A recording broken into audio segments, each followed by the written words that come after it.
માટે કાળો દિવસ સમાન છે, કારણ કે જે કોંગ્રેસના ઉમેદવાર હતા 11 નંબરના આજે અહીંયા ફોર્મ આવીને પાછું ખેંચી લીધું. રાતોરાત ગઈકાલે રાતથી સાંજથી અમારા સંપર્કમાં હતા અને જે બીજેપીના નેતાઓ એમના ઘરે પણ ગયા હતા એ વાત જાતે કનુભાઈ અમને કીધેલી કે એક પોલીસ વાળા ભાઈ જેની સરનેમ પ્રજાપતિ હતી અને એક કોઈ આગેવાન એમના ઘરે જઈને એમને ધાક ધમકી કે લોભ લાલચ આપી, ત્યારે અમારા બીજા ઉમેદવારના ઘરે જઈને અમારી સાથે ટેલિફોનિક વાતચીત કરી એટલે ગભરાઈ ગયા અને કોર્પોરેશનના અધિકારીને લઈને આજે મને હમણાં જાણવા મળ્યું કે જે વોર્ડ નંબર 7 ના કોર્પોરેશનના અધિકારી એક અનુભાઈ પ્રજાપતિ લઈને ભાઈ કોર્પોરેશનના અધિકારીને શું લેવા દેવા?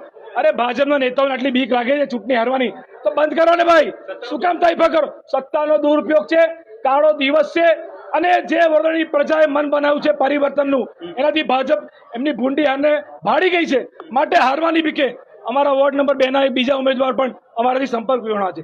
ગઈકાલે લગભગ 10 થી 12 ઉમેદવારોને રાત્રે આ લોકોએ પોલીસના માધ્યમથી, આઈબીના માધ્યમથી, કેટલાક અસામાજિક તત્વોના માધ્યમથી અમારા ઉમેદવારોને દબાણ કરવામાં આવે, એમને ધાક ધમકી આપવામાં આવે, ચોખ્ખું કહેવામાં આવે કે તમે કાલે ફોર્મ વિડ્રો કરી લો.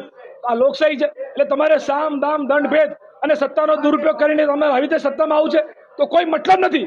જ્યારે વડોદરાની પ્રજાએ મન બનાવ્યું છે કે ભાજપને હરાવવાની છે, ત્યારે હારવાની બીકે ભાજપના નેતાઓ આ ધંધા કરી રહ્યા છે, જેને સખત અમે વખોડીએ છીએ.